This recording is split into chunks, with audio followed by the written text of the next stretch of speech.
ഈ കലാഭവനിലേക്കുള്ള ഒരു എൻട്രി എന്ന് പറയുമ്പോൾ അപ്പോൾ അത് അപ്പോൾ ഇപ്പോഴും എൻട്രി എൻ്റെ ഒരു വൺ മാൻ ഷോ കണ്ട് അങ്ങനെ കലാഭവനിൽ ആയിരുന്ന KS പ്രസാദ് ഏട്ടനാണ് എന്നെ ഇൻട്രൊഡ്യൂസ് ചെയ്യുന്നത്. അദ്ദേഹമാണ് എനിക്കൊരു വഴി ഒരുക്കി തരുന്നത്. കലാഭവൻ്റെ ഷോ ഒരു എൻ്റെ ഫസ്റ്റ് ഷോ എന്ന് പറയുന്നത് ഞാൻ സിംഗിൾ ആയിട്ടുള്ള പെർഫോമൻസ് ആണ്. അത് ഇഷ്ടപ്പെട്ട് അങ്ങനെ അച്ഛൻ്റെ നിർദ്ദേശപ്രകാരം അങ്ങനെ വരുന്നതാണ് കലാഭവനിലേക്ക് വരുന്നത്. ഓക്കെ, ഇനി ആസ് എ ഫാമിലി മാൻ എങ്ങനെയാണ് വീട്ടില്? കുഴപ്പമില്ല എന്നാണ് ഭാര്യ പറയുന്നത്. വലിയ പ്രശ്നമൊന്നുമില്ല. കുട്ടികൾ എനിക്ക് 3 പേരാണ്. എൻ്റെ മോള് +2 കഴിഞ്ഞു. എൻ്റെ മോൻ രണ്ടാമത്തെ ആള് റിഹാൻ. മോള് നെഹ്റി എന്നാണ് പേര്. രണ്ടാമത്തെ ആള് റിഹാൻ 9th-ലാണ്. മൂന്നാമത്തെ ആള് റിൽവാൻ, അവൻ 4th സ്റ്റാൻഡേർഡിലാണ്.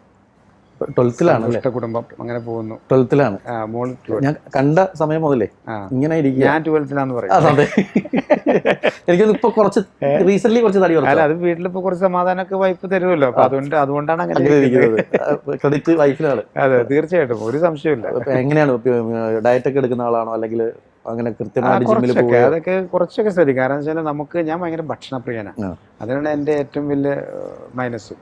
കാരണം വെച്ചാൽ അതുകൊണ്ട് ഈ ഫാറ്റും കാര്യങ്ങളൊക്കെ ഇനി പെട്ടെന്ന് തടിക്കാൻ എനിക്ക് അധികം സമയം വേണ്ട. അപ്പോൾ കുറച്ചൊക്കെ സൂക്ഷിച്ചാണ് പോണത്. നൈറ്റ് ഫുഡ് കഴിക്കുമ്പോഴോ അല്ലെങ്കിൽ എന്തെങ്കിലുമൊക്കെ ഒരുപാട് നല്ല ടേസ്റ്റുള്ള കിട്ടുമ്പോഴോ ഇത്തിരി കൺട്രോൾ ചെയ്താൽ പോണത്.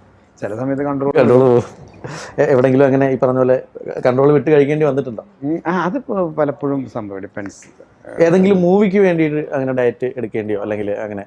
ഇല്ല, ഇപ്പൊ ഈ പറഞ്ഞ ചില പോലീസ് വേഷങ്ങളോ കാര്യങ്ങളൊക്കെ വരുമ്പോൾ അത് നമ്മളും കൂടി ഒന്ന് ശ്രദ്ധിക്കണം തോന്നുന്ന സമയങ്ങളിലൊക്കെ കുറച്ചും കൂടി ചെയ്യാറുണ്ട്. ഈ ഇപ്പം ഒരു മിമിക്രി ഫീൽഡിൽ നിന്ന് വന്നതുകൊണ്ട് തന്നെ തുടക്കം മുതൽ തന്നെ ഈ കോമഡി ആയിട്ടുള്ള റോൾസാണ് കൂടുതലും, അല്ലെങ്കിൽ അവർ വിലയിരുത്തുന്നത് അങ്ങനെയാണ്. പക്ഷെ നമുക്കൊരു സെന്റിമെന്റ്സോ അല്ലെങ്കിൽ അത്രയും നല്ലൊരു അത്ര ഇമ്പോർട്ടൻ്റ് അല്ലെങ്കിൽ സീരിയസ് ആയിട്ട് അഭിനയിക്കേണ്ട ക്യാരക്ടേഴ്സ് വന്നു കഴിഞ്ഞാൽ ചെയ്യാം. അല്ല, അത് കോൺഫിഡൻസ് നമ്മൾ കോൺഫിഡൻ്റ് ആണ്. പക്ഷേ കിട്ടുന്ന ഒരു സാഹചര്യം ഒരു വലിയ സംഭവമാണ്. കാരണം വെച്ചാൽ ഒരു ഡയറക്ടർക്ക് ഉണ്ടാകുന്നൊരു കാഴ്ചപ്പാട് അല്ലെങ്കിൽ അദ്ദേഹത്തെ കൊണ്ട് അത് ചെയ്താൽ കുഴപ്പമുണ്ടാവില്ല എന്ന് പറയുന്നിടത്താണല്ലോ എപ്പോഴും ഓരോ താരങ്ങളുടെ അല്ലെങ്കിൽ കലാകാരന്മാരുടെ മാറ്റങ്ങൾ സംഭവിക്കും. അപ്പോൾ അതിനകത്തൊരു ചെറിയ മാറ്റം എന്ന് വേണമെങ്കിൽ പറയാം ഇതിനെ. വനിതയിൽ ഈ ഡയറക്ടർ അങ്ങനെ ചിന്തിച്ചത് കൊണ്ടാണ് എനിക്ക് അങ്ങനെയുള്ളൊരു സീരിയസ് ക്യാരക്ടർ ചെയ്യാൻ പറ്റും. അദ്ദേഹം അതിന് സംതൃപ്തനാണ്. ഇമോഷണൽ സീൻസ് ഒക്കെ ഉണ്ടോ? അത് ഒരു സീരിയസ് ക്യാരക്ടറാണ്.